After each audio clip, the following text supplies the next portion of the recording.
Where is P. Diddy?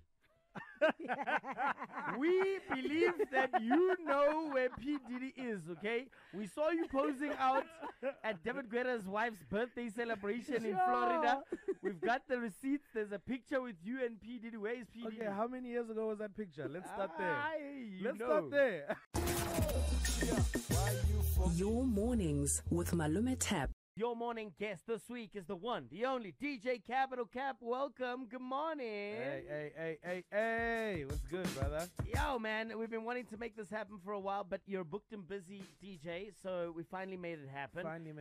How you been, bro? I've been good, bro. I've been good, you know. Haven't slept, but we keep moving. Where were you last night? I was working. I was in the studio. I think finished in the early hours around like past 2, got home around 3, and then I tried to sleep, but it just wasn't coming. Yeah, I know. That's the life we live. Wait, you said you were in studio. Does that mean what I think it means? What do you think it means? Were you cooking? Are you dropping something? Yeah. I mean, it's always good to, you know, flex your muscles, work on music. So, we're just working on some new music, trying a few things out, experimenting. I'm really happy about that, right? Yeah. I'm really happy about that because, you know, hip-hop DJs, and we'll get into this, but hip-hop DJs, for me, are responsible for some of the dopest South African hip-hop tracks or drops, right? Yeah. You think of like Dimples, yourself, some of the best tracks have had DJs associated with them. And I was just saying the other day, like, I want more DJ drops.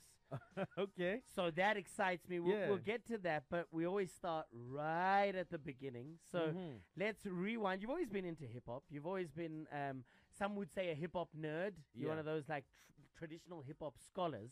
100%. What got you into it? And someone told me, and I don't know how true this is, that like Dalez played a big role. Oh, wow. In getting you interested and into hip hop. So let's start that far there. back. Yeah, let's go that far back. So Deleuze and I actually went to the same school. So the school that I went to had a high school and a primary school. So I was in primary school. Deleuze was in high school. So him and his friends used to rap and freestyle by the tuck shop. At the time, I wasn't into hip hop. Didn't really know what it was. But I just knew, Gucci, like at break time, there would always be circles and there'd be attention. Yeah, and people were rapping and people would get excited. So that's how I kind of, you know, I was like, oh, that's kind of cool. So started listening to music, to hip-hop rather, and started finding out more about it. And that's pretty much where it began. That's where my love for hip-hop started. Did you start as a rapper? I did. Did you start? I think a lot of us did, Did you have a rap name? What was the rap name? My rap name was capital CYA. What was the CYA for? For my birth name, Sia. Okay. Yeah. All right. Yeah. And then when did the DJing thing come into it? Was that just seen like a lot of people? It was just we started because it was so cool. Well, for me, I started by accident. First year varsity. How do you accidentally become a DJ? So in first year varsity, I used to throw parties just to make like extra pocket money, and so I just realized that I would spend less money on opening acts and closing acts because there's no one in the club. So at the time there was this program called Virtual DJ. So I just made mixes, threw them on, and I didn't actually have to DJ until the one time my headline DJ didn't pitch. I have like 700 people in the club. Yeah. It's 2 a.m. and there's nothing. So I just... You had to grab the laptop first. It was CDs. Oh, it was CDs still. And I'd never played live. live. On CDJs before? I'd never played live in my life. Hectic. You know, so all I would do is I would make a pre-recorded mix, stick that in at the beginning of the night, and that was it. But now I had to go and play live. And I went on stage and I just started playing. And it was terrible. The mixing was horrible, but I was playing all the right songs. So they kind of forgave me. And then, yeah, I just started working towards it. And I was like, okay, how do you actually do this? You know, I had a bit of a baptism of fire as well, right? Yeah. Similar story in terms of learning on virtual DJ in like school days. Yeah. Then get to a gig. Yeah. And there was CDJ 100s there. Hey. And it was terrible. So and I've never admitted this on radio before, right? But I then started to cheat, right? So what I would do is I would record like a 3-song transition and burn that onto a disc. Yeah. And then I would only have to mix every 4 songs. Oh, we all used so to it would do be like 3 fire transitions. Then I really have to do a transition now. No, we all used to do that. 3 good ones, 1 bad one. 3 good ones, Yeah. 1 bad one. I want to talk, and Jose, Jose also wants to talk about this. The reps, okay? Yeah. The repertoires. You were the DJ for the repertoires. Then there was running with the reps. Yeah. How did that all come about? And how did the TV element come in? So basically, at the time, the Repertoires was the biggest dance crew in South Africa, and dancing was like a really big thing. So, we were out doing shows all over the country. We were just always on the road, and it was just becoming this massive brand. So, at the time, a channel called Vuzu came to us and were like, "Hey, how'd you guys feel about putting this on TV?" So we were like, "For sure." And that just took things to another level. Like, it got crazy after that. Let's talk about a good set, right? Yeah. You just spoke right now that you had a horrible experience. Mm-hmm. You know, the set was not the best, but you played the right songs. Yes. What does a good set sound like? Firstly, the songs, the right songs. Secondly, the building. Like, it's one thing to mix songs, but a set is an hour, 2 hours, however long you're playing for. Don't just rush to get all the hits out the way. Like, take people on a journey. Build up. Start slow if you have to, steadily peak, and then towards the end, then you thrash them. So it's about reading the room. Also, another. Do you important feel thing. like a lot of DJs don't do that anymore, though? Because it's frustrating when you hear this, like we hear the same songs. Yeah. The whole night, over and over and over. Every DJ. Why does that happen? Because people, it's called DJ etiquette. People always want to play the hit songs. People don't want to play their position in a night. Guys, let's say if the party is starting at 8 p.m. and is going until 2, you can't be playing all the biggest songs at 9, because the people that got there early, by the time 1 a.m. hits, they've heard these songs like 3 times. They're bored. They're going to want to go home. What about playing other people's songs? So, and I think for hip-hop DJs, that's harder, right? Yeah. Because you guys perform at parties where there's a lot of live performances. There's rappers that are coming on. Yeah. So, like, if MT is going to be performing later that night in your set, is it okay to play MT's music in your set? It's not. Because you're taking away from his superstar moment when he walks on and people feel that, live elements of it. And besides, you don't have to play MT songs because there are so many other songs to choose from. So I think it's really, really unprofessional to play an artist song. I would have used another word. To play an artist song if they're going to be performing later on in that evening. Yeah, that's fair. another one. I learned that lesson hard. I played With Oskido. who? I played I Believe, and he was coming on after me. Oh my word. He pulled the fader down. Yeah. He came into the booth and pulled the fader down. Rightfully so. Never made that mistake What you again. doing? When we look at our musical landscape right now, it's literally Amapiano versus every other genre. Okay. From my standing point, right? Yeah. And I want to know from you, where's hip hop? Where are we when you look at the musical landscape? I mean, look, we're not at the forefront. That's just a fact, But I mean, I think with music, everything has, its turn. Everything has its season. Because before this, it was hip hop. Before hip hop, it was gqom. It was, before that, it was Kwaito. Before that, it was house. Everything has its time. So as long as people are still there doing it, I mean, I think 2 years ago, the biggest song was a hip hop song. Sure. Like during Amapiano with KO Sete. That was the biggest song in the country. So, I mean, but the beat was very influenced as well. I mean, but I wouldn't say by Amapiano. I'd say it was more influenced by Afro beats. Okay, fair enough. So, like, music always changes. Popular music. What about those that are now like switching lanes, right? So like we're hearing a lot of different sound being infused now. Yeah. Is South African hip hop gonna become a subgenre of piano? Is piano actually gonna just have 12 subgenres? And there'll be the house piano, which is called 3-step. There'll be the hip hop piano. I mean, look at likes of Foka, guys like that. They've always been in that piano lane. Yeah. Not really. He started with hip hop. Is traditional hip hop gonna make it you're come right. Hip hop. Yeah. Look, man, I don't know, man. The beautiful thing about music is it's always evolving. It's always changing. And, like I say, I've been experimenting with different sounds myself. So I think with music, as long as it sounds good, you can color outside of the lines. There's nothing wrong with that. Would you consider tapping into the Amapiano sound as a hip hop DJ? Look, I don't think I would go full out piano, but would I borrow some sounds? Of course. Okay. Yeah, of course, 100%. It bangs. Now the very pertinent question. Yeah. Okay. You might not like this, but we have to ask it. Okay? Yeah. Where is P. Diddy? We believe that you know where P. Diddy is, okay? We saw you posing out at David Guetta's wife's birthday celebration in Florida. We've got the receipts. There's a picture with you and P. Diddy. Where is P. Diddy? Okay, how many years ago was that picture? Let's start there.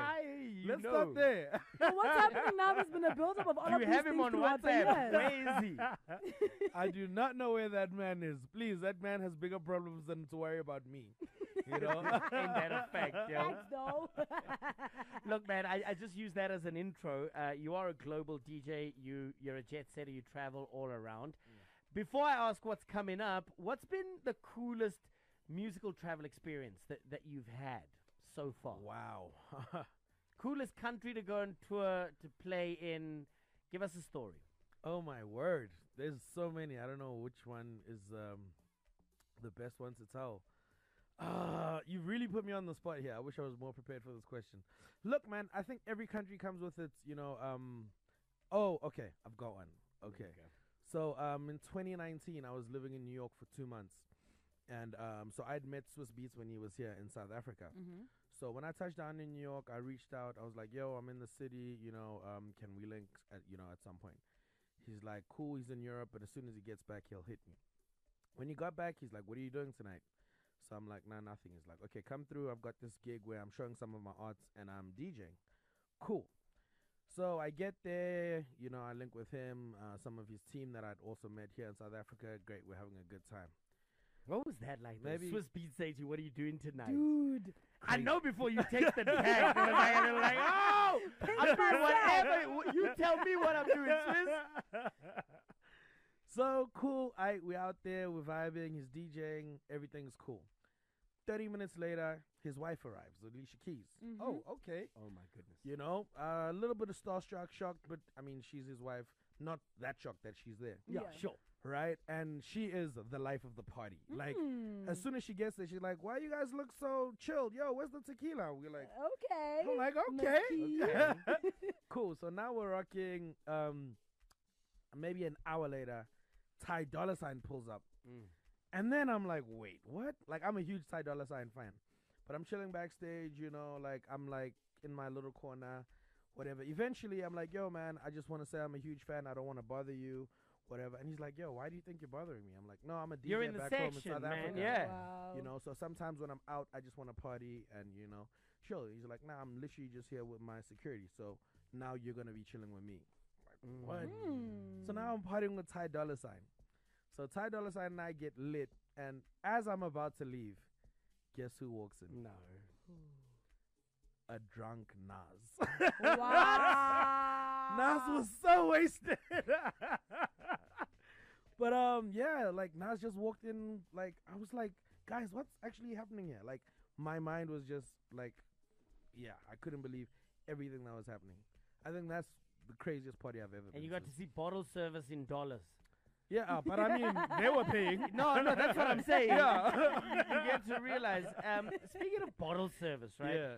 I feel like you and a lot of others, okay, from that generation, you guys were kind of like the tastemakers in that respect of bringing that hip-hop culture into South Africa. Okay, so I'm not saying you guys brought hip-hop into South Africa, but the art of popping bottles, the at lifestyle clubs, aspect. the lifestyle. Before that, it was still a case of you go out, you queue at the bar, you order what it is you're drinking, and you bring your one drink back to the table. Yeah. Where did the whole, from your recollection, where did bottles start getting popped in clubs? Where it was you can't sit down unless you buy a bottle. So I started seeing it in early varsity, with some of my friends who had like richer parents and stuff. So around Fitz, like around like Auckland Park, actually. Yeah. What was the name of that club? There was a club in Auckland Park. The expensive club. Yeah. Ink. That's the one. Yeah. That's where bottle service started, guys. No, before Ink, but that's when it became like a thing. Also, like I still think Ink was a bit crazy because it was like the super high end club in like student central. Yeah. So of course the students couldn't afford it. So I think that was an amazing club. I just think they chose a bad location. Yeah. What do you make of? And I'm not gonna name clubs here because that's your business. Yeah. But what do you make of some of the things we're seeing on social media now with clubs like book a table for 2 million rand and you get to sit with a celebrity, or you must buy for a certain amount, or a bar tab of 500k. What's your take on like that kind of spending at that level in the club? I was actually at one of those clubs on Friday. On Friday, I was in Cape Town. Okay. And so Davido and I were doing the same show, and they were selling a 2 million rand table. I saw that. Saint. That's actually what. Yeah, that's the one. Okay, you naming it. I'm not. It was at Saint. 2 million rand to sit with him. So my thing is, he gonna literally video call my contacts from my WhatsApp to say he's chilling with me? No, of course not, because obviously you're still in his section. So what did 2 million buy you for that? Proximity, just being able to maybe shake his hand, take a couple of pictures, maybe send over a couple of bottles, Guys, AI is your friend. I go to AI room. that damn thing. Yeah, and people actually buy those tables. They actually. Yeah, I mean, we prioritize how we spend our money differently. You know? So for someone that has that kind of money, that's a once in a lifetime experience. They don't mind paying it. Hectic. All right, let's talk music now. You were in the studio last night. Who were you in the studio with? Let's start there. So the crazy thing is, well, it's not that crazy, but so Abidoza is a friend of mine, right? And we've been threatening each other to make music together, because our styles are naturally very different. Yes. So we've been talking about it for a while, and then the past 2 weeks we were really like, okay, we really need to like lock in. So yesterday we were both available. So we linked up, myself, Abidoza, and Zanda Zaguza. And so because all three of our styles are so different, we didn't know what we were going to do. There was no blueprint here. Yeah, but it was like, let's all have some input, let's all see where it goes. So we came up with this sound that I don't know, man. You said R&B piano. Sort of. Riviano. R&B piano. Riviano. Because I get it, R&B is rhythm and blues, so maybe this is rhythm and piano. You understand? I don't know, man. But we were just having fun, and the one thing we said to ourselves is, yo, man, let's not overthink it. Let's not, Also, like, we literally made this a few hours ago. We're still gonna add some changes to it. We're still gonna. This is literally the first draft. I was like, I haven't slept. Let me show you guys why I haven't slept. Sure. All right. Yeah. So it's labeled, like I said, the name could even change. You never know. Yeah. But it's labeled as DJ Capital, Abidoza, Zanda Zakusa, and you've just called him Mnandi. Yeah. This is perfect. The way it is and the way you described it, it's exactly that. This hasn't even been like, this still has to get mastered. Yeah. But the mix down, I gotta just, hands down to you guys for the mix. Like I said, we don't want to. If this was mixed this morning. Yeah. Yes. In the early hours. Yes, no ways, bro. It's good you didn't sleep. It will come back. Perfect, dude. That is so perfect. It's piano, but it's not piano. It is. It's R&B, but it's not. It's R&B with a twist. Yeah. And I think I will literally say I think there is a huge space. Yeah. For this sound. There's this gap that's almost what we want. Yeah. Like, because I want something that I can drive to. Something 100%. That I can listen to in my car. I don't necessarily want to completely... A bit like what Black Coffee did with Shekinah and Your Eyes. Yeah. And people were like, whoa, what's this? Yeah.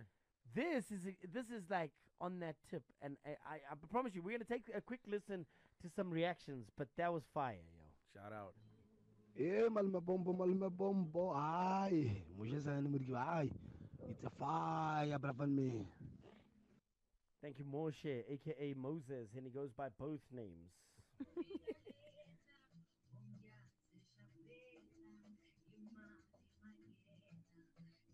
Everything that man touches turns to gold. It's only been few seconds in this song. I like it already. Number one. Yeah, no, don't change anything. Yep. Just master the thing and give us a release date. I even think the name of the song is It's yes. Mnandi. Yes. Mnandi vela mangfika, right? Yeah, 100%. That's it. Yeah. Also, like I said, the whole thing about this was for us not to overthink things. Yeah. So, yeah, that's what comes out. I don't know. Because, music people, we can overthink a lot. We can be our own worst enemy sometimes. Yeah. So. I've watched some amazing pieces of artwork get deconstructed by the same guy that cooked it up. Exactly. And then sometimes they deconstruct it to the point that they can't reconstruct it. Yeah. and they lose the idea. So I think it's perfect. Thank you so much. Thank you so much. It's dope, man. It's dope. Official number 13 listener to FM in 8, extension 1. Did he just say voting station 1? Hey guys, elections are over now. We're still in elections mode. You tell us what ward you are sending a voice note from. Aye, all protocol has been observed, my guy.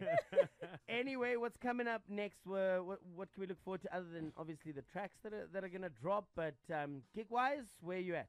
Oh man, more than anything, So actually, last night was my first time in studio in I think this whole year. Nice. Wow. So I'm literally only getting back into the swing of making music. I don't like to make music when I don't feel like making it. Mm-hmm. So it's not forced. Yeah, exactly, 100%. So that's a big focal point right now. I've been traveling in and out the province for gigs. So this weekend I am in town. So I'm local, and everything else will be on my social media pages. Awesome stuff. Capital, Yeah. thank you for coming through. Thank you for hanging out with us this Thank you weekend. for having me. He's going to be out in Joburg. If you want to catch one of his gigs, check out his social media platforms. Rather be you than me this coming weekend, my guy. Why is that? I've got myself into something. So I agreed to let that vendor boy interview me. Oh. I'm the next guest. I'm the next guest. And what's worse is that it's on the Live Nation tour. Oh. And it's in our hometown right here in Rustenburg. So Rustenburg Civic Center, 1,000 people in front of me. I'm letting MacG interview me on podcast. And you know that guy can ask anything. I was about to say, he's going to put you on the spot, right? Guys, you know what I've been doing this whole week? Yeah. I haven't been spending any money this week. Actually, because I know he's gonna ask how much money do you have in your account. So now I don't swipe nothing. The number that's there must still be there on Saturday. Ain't trying to catch any strays. I've got a story for Mac, but I'll tell you off air, so you have some ammunition against him. Nice one. I can use everything I can get. DJ Capital, thank you so much. That was your morning guest. In case you just jumped on, we'll put it up on our app as a rewind and on our YouTube page as a podcast for you a little bit later on today or probably tomorrow. So check that out. It's almost time for us to say adios. We are out of here from myself, DJ Ankle Tap. Capital. It's Capital. Is that you saying it? No, or someone else. No, it's me. It's Capital. It's my favorite of all the tags locally. Do you know what else I say? Mm? I see you, Speedster. You killing them, son. Yeah.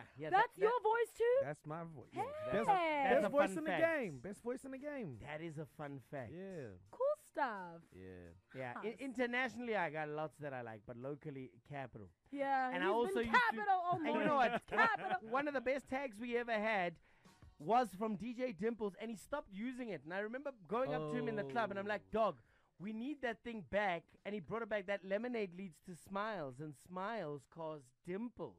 Oh, wait. I did not know that one. Yeah, he had a clip Oh. from Dennis the Menace Oh. where he would play and go, lemonade leads to smiles, and smiles cause dimples.